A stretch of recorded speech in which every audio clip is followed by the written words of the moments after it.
A ver, según los teólogos, pues es una historia que puede ser real, no real, tiene un significado exegético. Vamos, podríamos estar divagando mucho tiempo sobre esto, pero yo de verdad, como tiene muchas enseñanzas en sí la historia, quiero hablar simplemente de la historia de Jonás.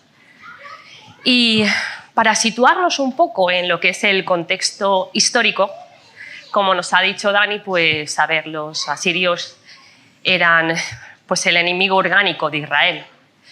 Se dedicaban en aquella época pues a lo que se llevaba, que era a conquistar territorios, aunque en esta época parece que se sigue llevando más o menos igual por los últimos acontecimientos.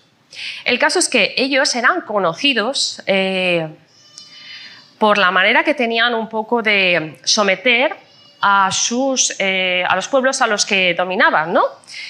Tenían unas tácticas de asedio un poco agresivas, ¿no? Y por las torturas también que ejercían hacia los pueblos los que cogían rehenes o conquistaban, ¿vale? Según los historiadores, más o menos podíamos decir que los asirios hacían lo que hacían los gobernantes de la bahía de los esclavos antes de que llegara Daenerys de la tormenta. Vamos, empalaban, desmembraban, violaban, no tenían ninguna consideración. Y nuestro libro empieza pues sin ningún prólogo, ¿no? Tenemos lo que es el título del primer capítulo. En algunas versiones pone Jonás huye de su misión y en otras pone Jonás huye de Jehová. Y digo yo, ¿de quién huía Jonás? ¿De su misión? ¿De Jehová? ¿O hacerlo de una cosa es hacerlo de la otra? Y dice el versículo 1 que la palabra del Señor vino a Jonás, hijo de Amitai, diciendo: levántate y ve a Nínive, la gran ciudad, y predica contra ella, porque su maldad ha subido a mi presencia. Y Nínive era la capital del imperio asirio. Como os he dicho antes, los asirios pues, eran temidos y odiados 50-50. Vamos, no eran muy deseables. Dios le dice a Jonás que vaya y que predique en un lugar donde cualquier israelita pues, tendría motivos personales como para no acercarse. Y además, obviamente, el fin de la predicación pues, sería un cambio en ellos y un cambio también en Dios. Pero ¿Jonás de verdad quería que esto ocurriese? Pues no sé, pienso yo, igual, pues que Jonás diría, yo, oye, pues soy un profeta, yo prefiero llevar un mensaje de Israel, pues lo prefiero llevar al pueblo, al rey, no sé, cualquier otro encargo.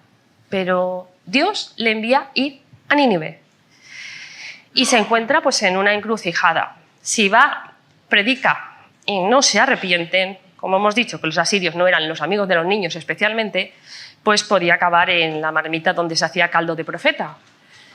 Y si se arrepentían, pues en verdad estaba ayudando a unos desalmados que tampoco tenían ningún tipo de afinidad con ellos, ni tampoco quería que eso ocurriese. Así que ante pues, la disyuntiva, y en vez de hacer como otros enviados de Dios, ¿no? Que intentan pues, convencer a Dios de que se está equivocando, o se declaran incompetentes, como hizo Moisés. No, Jonás no hace nada de esto. Jonás coge el camino del medio o más o menos el barco del medio. Vamos, que hace lo que podríamos llamar bomba de humo, desaparece y no tiene ningún tipo de diálogo con Dios. No le pide que le ayude a entender la misión imposible que le ha dado, porque él tiene previsto también arreglarle un poco los planes a Dios. Y dice la Biblia que entonces Jonás se levantó para huir de la presencia del Señor a Tarsis. Descendió a Jope y halló en un barco que iba a Tarsis, y pagando su billete, su pasaje, entró en él para irse con ellos a Tarsis, huyendo de la presencia del Señor. Y por situarnos geográficamente, habéis visto, creo que detrás el mapa, ¿no? Nínive estaba como unos 900 kilómetros al este y Tarsis estaba como unos 4.000 al oeste. Fijaos la diferencia.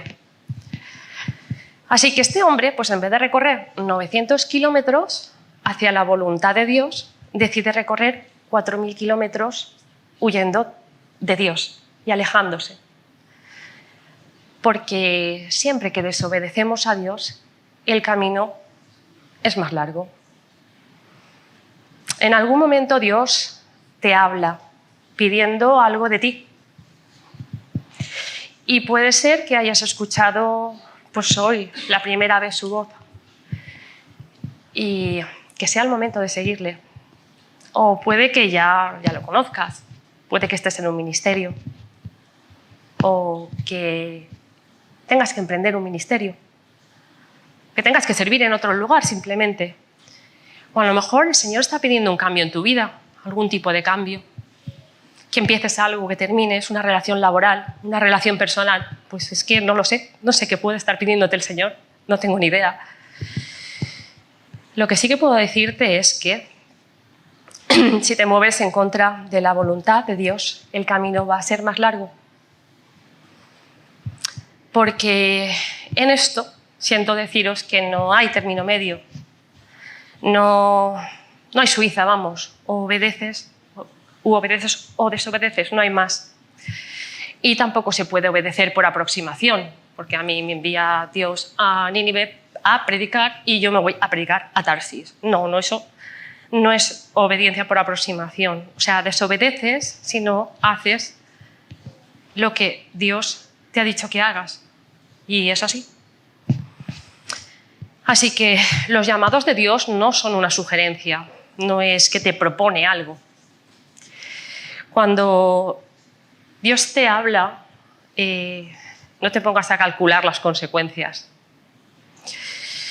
Porque, por ejemplo, en lo que se refiere a transmitir el Evangelio, pues casi es preferible pecar y hablar a una persona, hablar a una persona que no te puedo decir que no tiene ningún interés en recibir el Evangelio, a callar el Evangelio a una persona. Y a Dios le molestan las actitudes de los que no arriesgan. Le molestan las actitudes de los que están calculando el viaje. Y lo vemos en varios sitios de la Biblia. Además, te digo que aquello que te mande hacer Dios no tiene por qué gustarte. No tiene por qué ser algo que te apetezca hacer. Porque el servicio pica un poco. Porque viene de la mano de renuncias. Y para servir, pues hay que levantarse por la mañana y lo primero que hay que hacer es coger el ego y ponerlo a remojo con agua y con lejía. Y ponerse en manos de Dios. Y pedirle de una manera genuina que te ayude a obedecerle. Y podríamos decir, a ver, pero bueno, si es un hombre de Dios, este hombre, porque cuando va, Dios no lo para, ¿no? Porque no va a comprar el billete y pues no hay billete, no hay barco a Tarsis, se rompe una pierna, no sé, se me ocurren muchas cosas. Y es que muchas veces también nosotros tenemos la teoría de la teología de la psicología inversa y pensamos que Dios y queremos que Dios actúe pues de esta manera, pero no, porque Dios nos ha hecho libres y cada uno pues elige sus propias decisiones y no podemos creer a Dios como el genio de la lámpara que ahora quiero que aparezca aquí y ahora quiero que me diga esto, ¿no? Si tú desobedeces y desoyes, si no quieres cumplir la voluntad de Dios y vas en contra, pues posiblemente te vas a encontrar con Dios, pero no va a ser donde tú digas y de la manera que tú digas, ¿vale? Porque los planes de Dios no son nuestros planes y no podemos encajarlo a Él. Y claro, él se sube al barco, pero el Señor lanzó un gran viento sobre el mar y se produjo una enorme tempestad, de manera que el barco estaba a punto de romperse. Los marineros tuvieron miedo y cada uno invocaba a su Dios y echaron al mar el cargamento que había en el barco para aligerarlo. O sea que si eres un viajero que vas en contra de la voluntad de Dios, pues tienes que saber también que tus actos pueden perjudicar a otras personas. Los marineros tuvieron que tirar la carga y supongo que sería un barco comercial. Bueno, tendrían algún tipo de perjuicio. Porque es que es imposible ir a Tarsis y pensar que esto le va a afectar a uno solo, que a veces afecta a las personas que tenemos alrededor. Y esas personas pueden sufrir la tormenta por aproximación, porque cuando alguien va en contracorriente, pues puede salpicar. son pues, efectos colaterales, ¿no? Podríamos decir que fuego amigo, cuando uno tiene una lucha interior, no puede calcular las cosas. Jonás, en cambio, pues había bajado de la nave para acostarse y dormía profundamente. Y el capitán del barco se acercó y le dijo: ¿cómo puedes estar durmiendo? Levántate, clama a tu Dios, quizás se fije en nosotros y no perezcamos. Y Jonás dormía, pero dormía mientras el barco dice que se hacía pedazos, vamos. Y Jonás no dormía porque tuviera fe y confianza en Dios y dijera que Dios estaba al control de la situación. Jonás estaba dormido pues al arrullo de la desidia, de la indiferencia, que es muy diferente. Porque no puedes estar dormido en una tormenta. Mira, el enemigo es un gran anestesista, es una persona dormida espiritualmente, pues se deja llevar por la indiferencia con los demás, por la vergüenza, por la pereza, por el miedo a afrontar las críticas. Una persona adormecida puede cruzarse de brazos mientras el mundo se desintegra a su alrededor.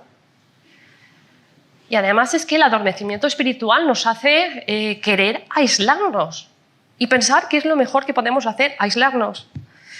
Porque el enemigo no nos quiere activos, nos quiere dormidos. Y los marineros, por su parte, se dijeron unos a otros: vamos a echar suertes para averiguar quién tiene la culpa de que nos haya venido este desastre. Y así lo hicieron y la suerte recayó sobre Jonás. Entonces le preguntaron: dinos ahora, ¿quién eres? ¿De dónde vienes? ¿Cuál es tu país? ¿A qué pueblo perteneces? Jonás dijo: yo soy hebreo, temo al Señor, Dios del cielo, que hizo el mar y la tierra firme. Fijaos, Jonás tenía como la teoría clarísima, ¿no? Sabía que su Dios era el Dios del Salmo 139. ¿A dónde me iré de tu espíritu? ¿A dónde huiré de tu presencia? Lo tenía claro y le respondió esto a los marineros, que se aterraron más aún. Y como sabían que Jonás huía del Señor, pues él mismo se lo había contado, le dijeron: ¿qué es lo que has hecho? Pero el mar iba enfureciéndose más y más. ¿Qué vamos a hacer contigo para que el mar deje de azotarnos? Tómenme y lánceme al mar, y el mar dejará de azotarlos, les respondió. Yo sé bien que es por mi culpa se ha desatado esta tempestad. Sin embargo, en un intento de regresar a tierra firme, los marineros se pusieron a remar con todas sus fuerzas, pero como el mar se enfurecía más y más contra ellos, no lo consiguieron. Entonces clamaron al Señor: oh Señor, tú haces lo que quieres. No nos hagas perecer por quitarle la vida a este hombre, ni nos hagas responsables de la muerte de un inocente. Y así que tomaron a Jonás y lo lanzaron al agua.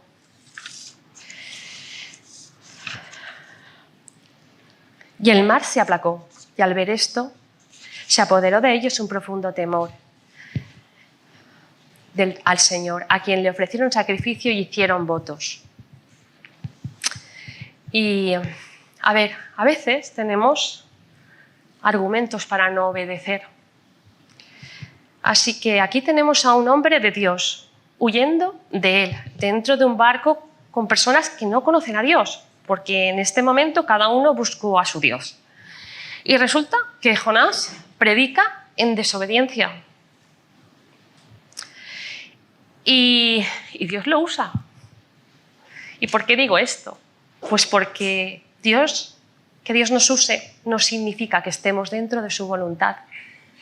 Si estamos desobedeciendo a Dios deliberadamente como Jonás, pues no podemos escudarnos en este argumento de: bueno, estoy sirviendo aquí, el ministerio va bien, con argumentos y con historias que nos estamos inventando.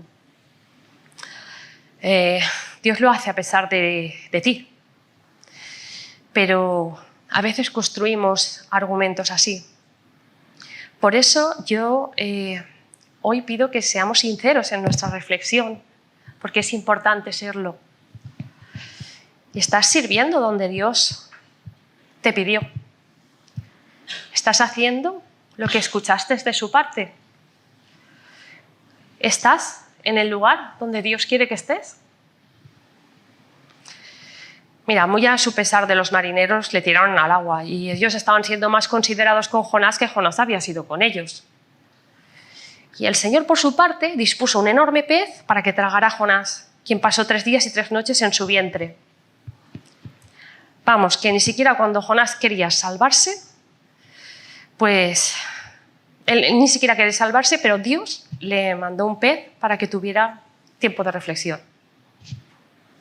Y entonces Jonás oró al Señor, su Dios, desde el vientre del pez. Dijo: en mi angustia clamé al Señor y Él me respondió.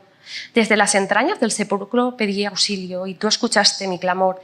A lo profundo me arrojaste, el corazón mismo de los mares. Las corrientes me envolvían, todas tus ondas y tus olas pasaban sobre mí. Y pensé: he sido expulsado de tu presencia.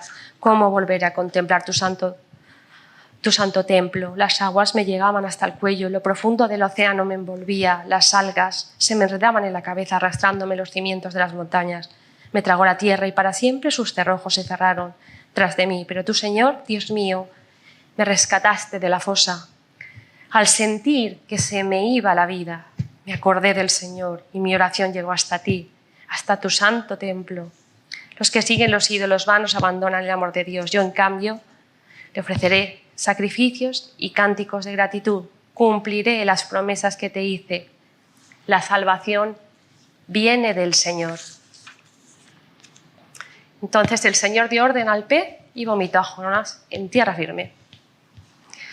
Fijaos hasta dónde tiene que llegar este hombre para clamar a Dios, porque no oró hasta que el pez no se lo tragó. No lo hizo cuando oyó la voz de Dios, ni cuando se iba a embarcar, ni cuando se subió al barco, ni cuando lo despertaron en la tormenta, ni siquiera cuando deciden tirarlo. Hasta ahí él está impasible. Al sentir que se me iba la vida, me acordé del Señor, lo dice en su oración. Porque a veces tenemos que estar en un sitio muy oscuro, muy perdido y sin ninguna otra alternativa para reconocer a Dios y reconocer que la salvación viene de Él y reconocer que tenemos que cumplir lo que un día le dijimos. Cuando Jonás se acuerda de Dios, Dios lo devuelve al punto de partida para que reconsidere sus decisiones. Porque si clamas a Dios, Dios te devuelve a tierra seca para que arregles lo que tengas que arreglar, consideres tu dirección de tu camino, tomes de nuevo decisiones. Y sabéis, aquí termina lo que es el segundo capítulo, pero con el permiso de Javier, y como todos lo conocéis, pues hago un spoiler. El spoiler es que después de todo esto, no le dice Dios a Jonás: bueno, pues veo que no quieres ir a Nínive.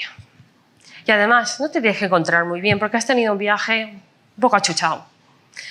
Y no, esta crisis tú no la tienes aún superada, ¿eh?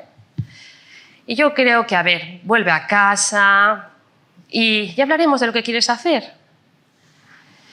Pues no, eso no se lo dice Dios. Dios le dice exactamente lo mismo que le manda al principio. Y Jonás podía haberlo hecho la primera o la segunda. Y digo yo, si Dios no va a cambiar su propósito en ti, pues no des más vueltas. Si lo haces a la primera, pues evitas el viaje en pez y la salida fortuita. Porque entre el primer sí y el segundo sí, lo que hay es dolor. Y en esta primera parte de la historia de Jonás, tenemos principios que bien pudiéramos apuntar en la pizarra de la nevera, para que no se nos olvidasen. Y puedes ver la historia pues, de un Dios castigando la desobediencia de un hombre. O puedes ver la historia de Dios librando a un hombre de sus consecuencias y restaurándolo, dándole una nueva oportunidad y devolviéndolo de regreso al punto de partida y queriéndolo usar para lo mismo, porque Dios no cancela a Jonás, lo sigue usando para lo que lo tenía previsto. A nosotros nos cuesta más validar a las personas después de un error, pero a Dios no. Dios es capaz de vernos sin ese error. Y a mí me gusta verlo así. Me gusta verlo como lo he visto en mi vida. Pues las veces que he desoído a Dios, he huido de Él. Y las veces que he tenido que verme en el vientre del pez. O que he pedido pruebas a Dios para obedecerle. Porque a veces en las peores circunstancias de nuestra vida es cuando llegamos a conocer la inmensa gracia de Dios. Y hay que conocerla en profundidad para poder verla en los demás. Si Dios quisiera haber castigado a Jonás, pues lo hubiera dejado morir en el agua, porque al fin y al cabo era lo que iba a pasar, lo más probable, ¿no? A ver, solo el que es consciente y sabe de dónde se le sacó y qué se le ha perdonado, pues es capaz de perdonar y tratar a los demás con gracia y con amor. Y hoy me toca a mí dar este mensaje, que más bien es antipático. ¿Qué le vamos a hacer? Había muchos temas para compartir, pues ha sido este. Y puedo decir que esta predicación está basada en hechos reales y que los nombres de las personas pueden ser más o menos parecidos. Lo puedo decir tranquilamente.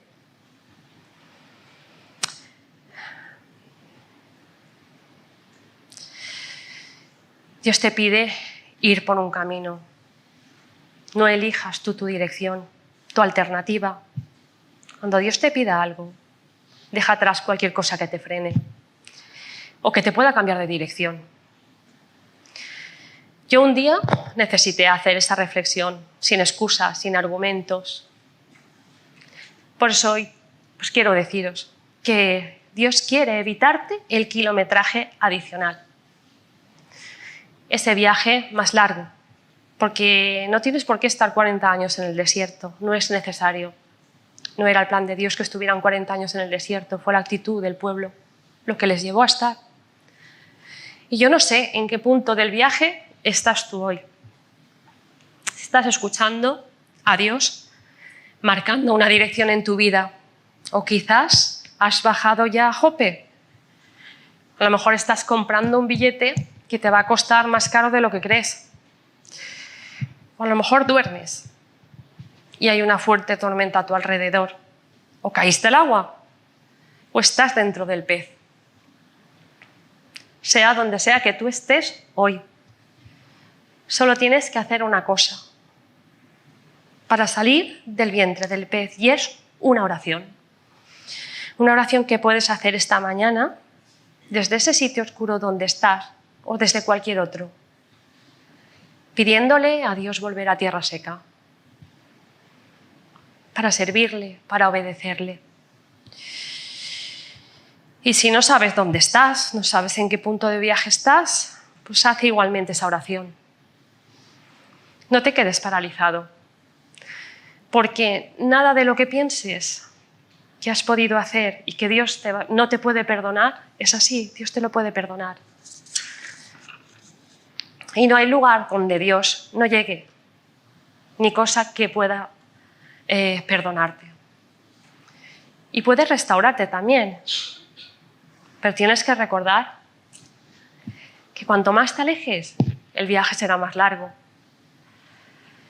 Yo pues hoy os quiero dejar aquí con una oración que va en forma de vídeo y le pido a Dios que nos ayude a cumplir su voluntad, la voluntad que Él tiene para nosotros en nuestras vidas, sea cual sea el camino que Él nos marque.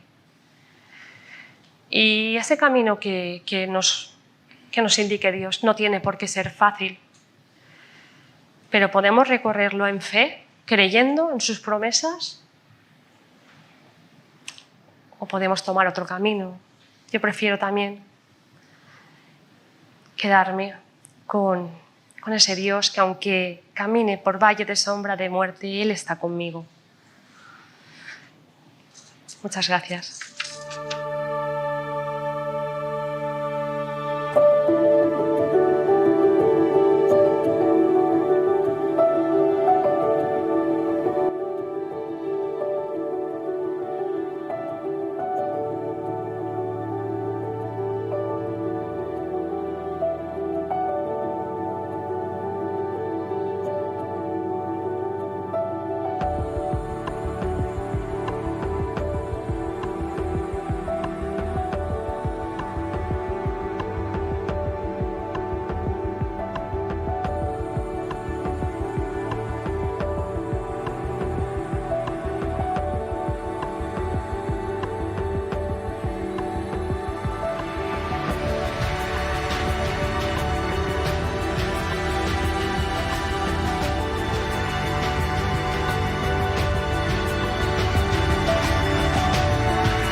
interesante la primera parte de el libro de Jonás. Es impresionante el escrito porque el capítulo 1 y 2 y el 3 y el 4 tiene una simetría casi perfecta. Es un escrito encantador. O sea, es de una belleza tremenda por la actuación de todos los elementos. El autor del libro de Jonás se lució porque completó todo lo que tenemos que saber acerca de los propósitos de Dios y cómo obedecerle. Voy a quitar el taburete que el grifo de la cerveza lo han quitado también. Nos ha dejado Kika en tierra firme, pero porque el pez ha expulsado a Jonás, obedeciendo el pez una orden de Dios.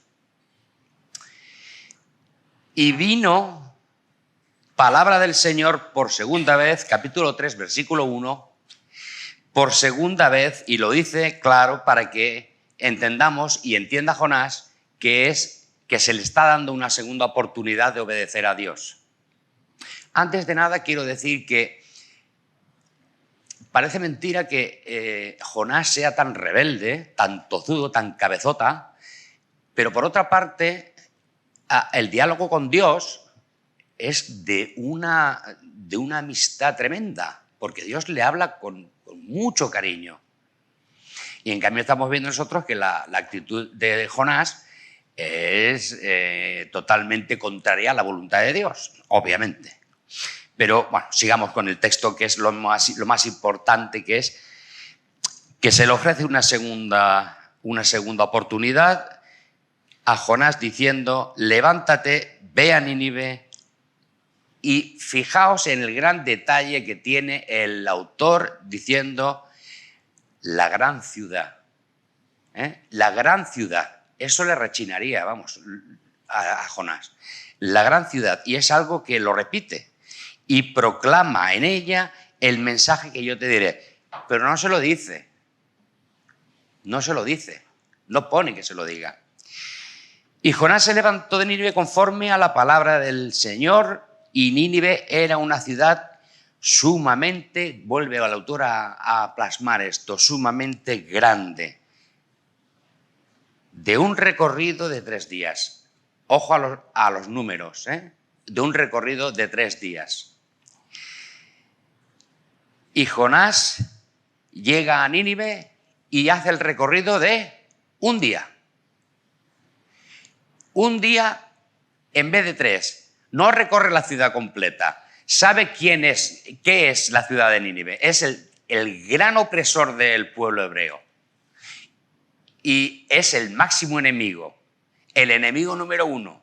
Y tiene que predicar, tiene que proclamar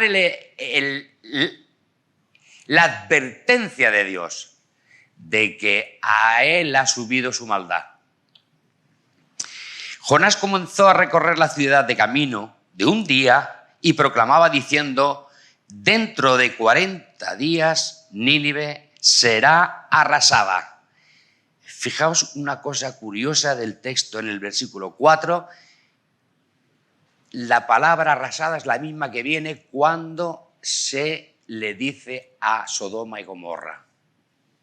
Y eso había llegado a los oídos de Nínive, y cuando pronuncia esa palabra es como si encendieras la mecha.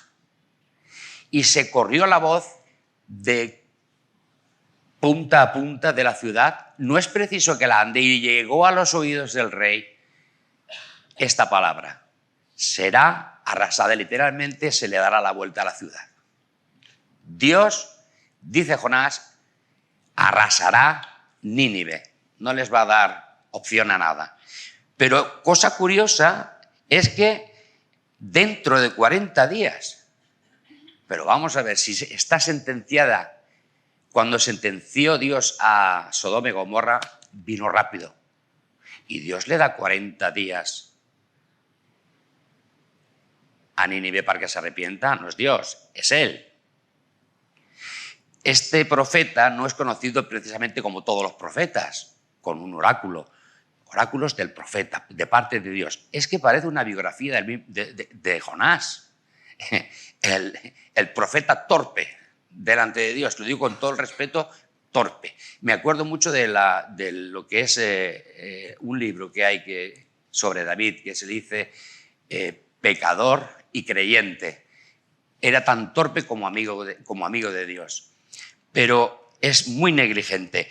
Y me gusta mucho la expresión que utiliza la Nueva Biblia Española, en este caso ya, como le dije a Marcos, la Nueva Biblia Española en el Antiguo Testamento y en el Nuevo, la Biblia de las Américas. Bueno, 40 días Nínive será arrasada. Y la Nueva Biblia Española junta las dos palabras. Arrasada, creyeron a Dios. Arrasada, creyeron a Dios los habitantes de Nínive. ¿Os dais cuenta del efecto contrario que pretendía Jonás? O sea, la amenaza, dice que la va a destruir y le da 40 días, pero es inmediato el efecto de las palabras de Jonás.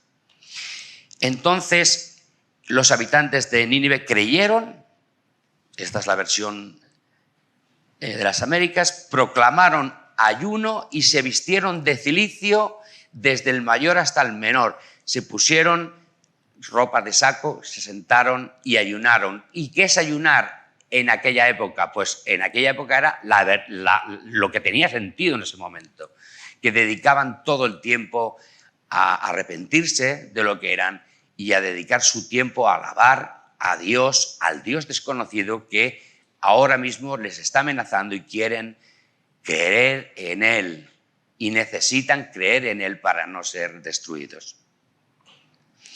Cuando llegó la noticia al rey de Nínive, se levantó de su trono, se despojó de su manto y se cubrió de cilicio también, y se sentó sobre su ceniza.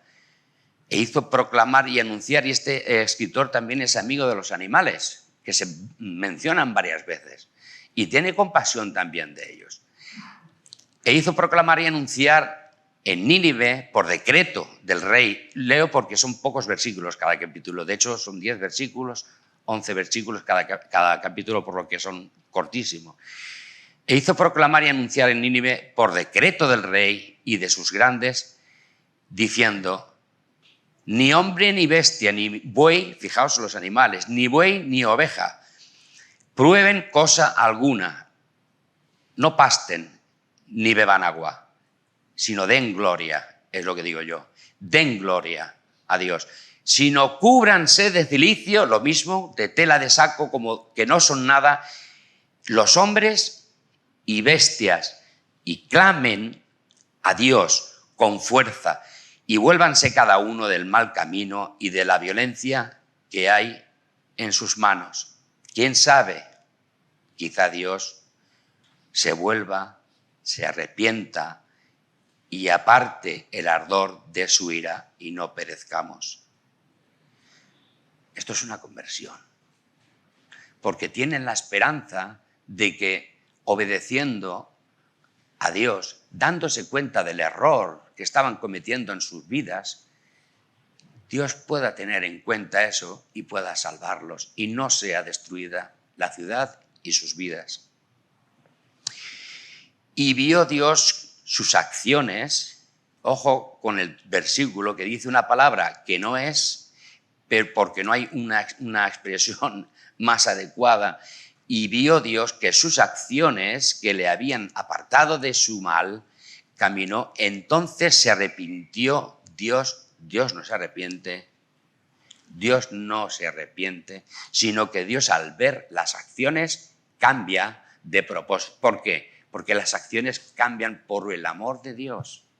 La miseria, ya dije en una ocasión, y es lo que es, la miseria del pueblo, al convertirse y reconocer sus pecados, al reconocer que no estaban en el camino que Dios quería y que eran pecadores, la miseria se junta con el amor de Dios y se produce la misericordia y el destino de sus vidas. Por lo tanto, no es que se arrepienta Dios, sino que de acuerdo a sus acciones, como a las tuyas, como a las mías, las acciones, no, como dice Santiago, muéstrame tu fe sin tus obras, y yo te mostraré mi fe por mis obras. Las acciones eran reales y sinceras del pueblo de la ciudad grandísima de Nínive. Es un arrepentimiento sincero, genuino, y Dios no puede darle la vuelta a una ciudad y machacarla cuando se ha convertido. Porque pese a todo y pese a ser un enemigo del pueblo de Dios, el amor de Dios prima siempre sobre lo que es la maldad del hombre, lo que es el enemigo del pueblo de Dios. Pero viene lo importante y la moraleja de lo que es el libro de Jonás. Pero esto desagradó a Jonás en gran manera y se enojó. O sea que Jonás no esperaba que se convirtiera el pueblo de Nínive, la ciudad de Nínive. No, es que ni creía ni quería que se convirtieran. Y oró al Señor y dijo: Señor, ¿no era esto lo que yo decía cuando aún estaba en mi tierra? Pero bueno, si has orado para que Dios te salve cuando estabas en el pez, ahora oras para que te quite la vida. Y le está reprochando que él ya sabía lo que iba a hacer Dios. Por eso no quería ir allí. Por eso me fui al otro lado. Se fue al oeste cuando era al oeste. Y en este caso ya está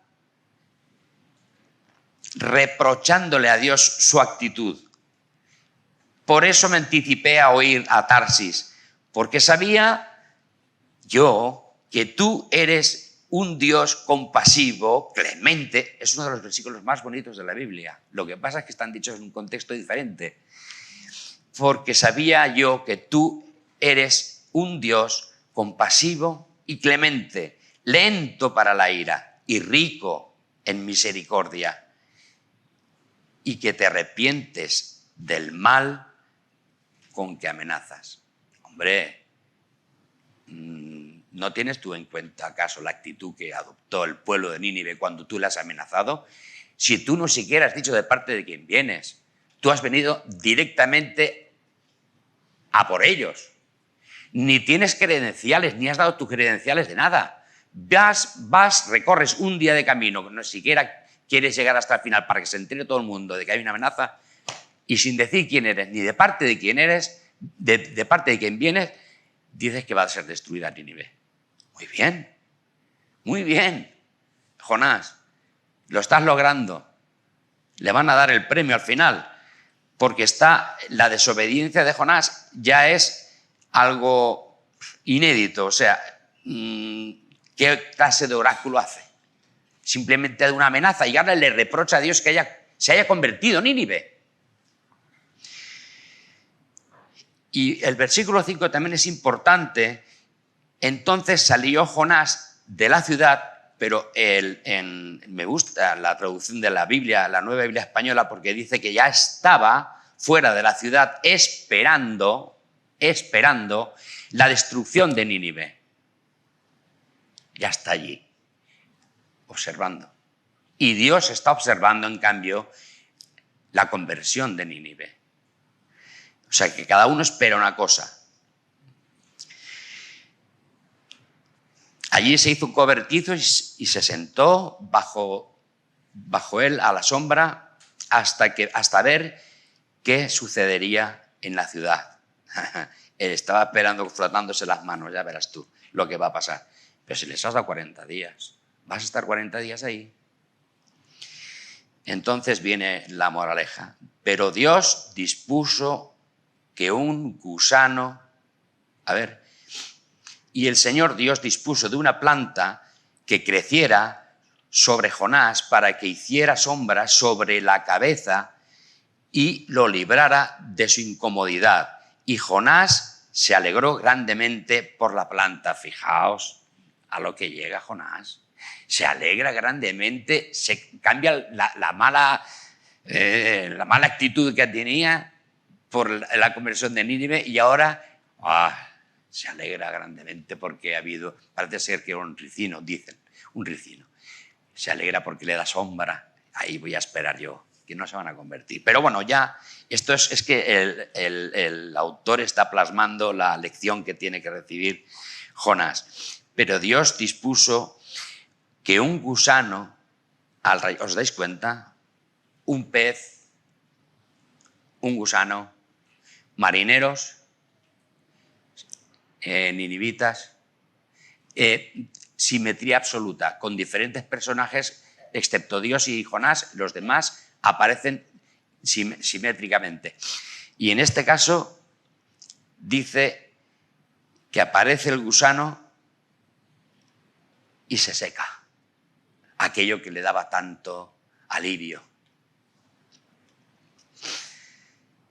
Y sucedió que al salir el sol dispuso Dios de un sofocante viento solano, y el sol hirió su cabeza, la cabeza de Jonás, y él desfallecía y deseaba con toda su alma morir, diciendo: mejor me es la muerte que la vida.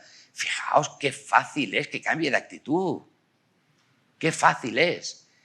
No se está dando cuenta de la enseñanza que Dios quiere darle. Y dijo el Señor: ¿tienes acaso razón para enojarte? Y se lo dice por segunda vez: a causa de la planta. Y él respondió: tengo razón para enojarme hasta la muerte. Y dijo el Señor: tú te apiadaste de la planta por la que ni trabajaste y me hiciste y ni hiciste crecer, que nació en una noche y en una noche pereció. Y no he de apiadarme yo de Nínive, la gran ciudad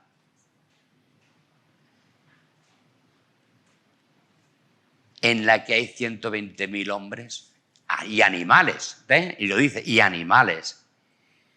Dios se apiada, hermanos, del judío y del que no es judío. Personas como Jonás podemos llegar a ser nosotros. Jonás no quería que los gentiles fueran salvos. Jonás pensaba que la salvación era solo para los judíos y que no tendríamos ningún derecho a tenerla. Pero esto nos puede pasar a nosotros. Pensamos que nosotros tenemos derecho a ser salvos, pero los que vienen de otro lado no. O los que vienen de diferente cultura. No. Dios da la salvación por misericordia y se lo quiere transmitir así. Es gratuita. A Nínive la ha perdonado porque se ha convertido, porque ha reconocido que estaba equivocada. Si nosotros reconocemos eso, nosotros podemos ser salvos. Muchos lo hemos hecho.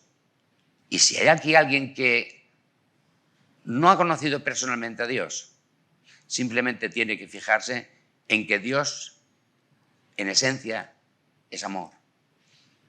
Y que tu miseria la va a absorber con su misericordia y va a producir en ti vida y vida para siempre, vida eterna. Hermanos, demos gracias a Dios porque ha tenido misericordia de nosotros. Éramos como ninivitas. Éramos enemigos de Dios y Dios nos hizo amigos de Él por su misericordia que se consumó en la cruz y en la resurrección de Jesucristo. Amén.